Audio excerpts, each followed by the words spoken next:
श्री शिवाय नमस्तुभ्यं। हर हर महादेव। दोस्तों, जैसा कि आप सभी जानते हैं, 16 अक्टूबर 2025 गुरुवार कार्तिक महीने में पड़ने वाली रमा एकादशी व्रत की पावन तिथि है।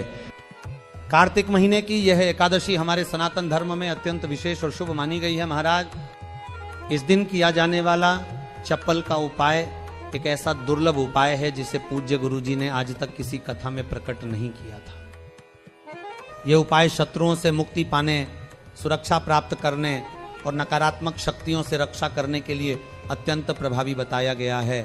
महाराज, जिनके जीवन में चारों ओर से परेशानियां बढ़ गई हों, हर दिशा से मार्ग बंद हो गया हो, उन्हें इस दिन का यह उपाय अवश्य करना चाहिए। 16 अक्टूबर गुरुवार रमा एकादशी के दिन किया गया। ये छोटा सा उपाय आपकी हर मनोकामना पूर्ण करेगा। सभी दोषों से मुक्ति मिलेगी, इतना धन आएगा कि संभाले न संभलेगा। माता लक्ष्मी जी और भोलेनाथ जी की कृपा से पूरे वर्ष धन की वर्षा होती रहेगी। और देखिए महाराज, ये वही तिथि है जो यदि गुरुवार के दिन पड़े तो इसका महत्व और भी बढ़ जाता है। पूज्य गुरुजी ने कहा है, यदि कभी सावन महीने की अमावस्या गुरुवार को पड़ जाए तो चप्पल का उपाय अवश्य करना चाहिए। वीडियो को सुनते हुए ही समझना अधिक उचित रहेगा, इसलिए इसे ऐसे स्थान पर सुने जहां शांति हो, जहां मन स्थिर हो। अब आरंभ करते हैं शत्रु मुक्ति के चप्पल उपाय की कथा। ये उपाय प्राचीन तांत्रिक और ज्योतिषीय परंपराओं पर आधारित है।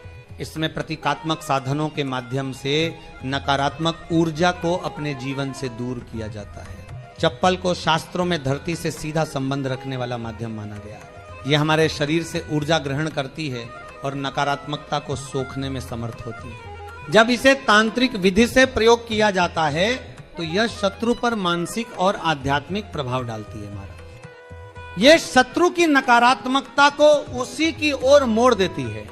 उसके मन में भ्रम, भय और अस्थिरता उत्पन्न करती है।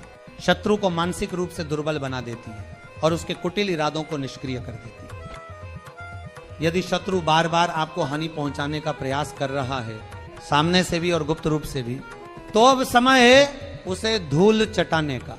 और यह सब होगा मात्र 5 बार चप्पल से प्रहार करने के उपाय से। महाराज, यह उपाय अत्यंत सरल है, न किसी यज्ञ की आवश्यकता, न किसी खर्च की। बस अपने घर में ही करना है। चाहे पुरुष हो या स्त्री, कोई भी इस उपाय को कर सकता है। देखिए, स्त्रियां सीधे पैर की चप्पल लेंगी और पुरुष उल्टे पैर की चप्पल। अब उसी चप्पल को लेकर अपने घर के उस स्थान पर जाएं जहां पानी बहाया जा सके, जैसे बाथरूम या नल के पास की पक्की जमीन। एक गिलास पानी लें, उस पानी में से थोड़ा सा अपने मुख में भर ले। हम मन ही मन अपने शत्रु का नाम सोचें।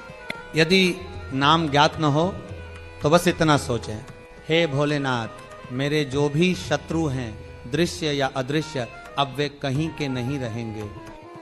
मुंह में भरे हुए पानी को अंदर ही अंदर घुमाएं और फिर उस जल को बाहर कुल्ला कर दें। जहां कुल्ला किया है वहीं पर चप्पल से अपने शत्रु का नाम मन में सोच कर लिखें।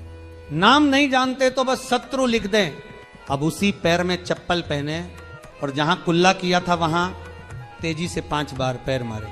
इस प्रकार जैसे आप अपने शत्रु की शक्ति को नष्ट कर रहे हैं। 5 बार प्रहार करना ही पर्याप्त है महाराज। इसके बाद थोड़ा सा मिट्टी या राख लें। यदि मिट्टी चाहिए तो तुलसी के गमले की मिट्टी न लें, किसी अन्य गमले से 2-3 चुटकी मिट्टी लेकर वहीं पर डाल दें जहां आपने कुल्ला किया था। उसके बाद 2-3 मग पानी डाल दें ताकि सब बह जाए। बस इतना करने मात्र से ही यह उपाय सिद्ध हो जाता है।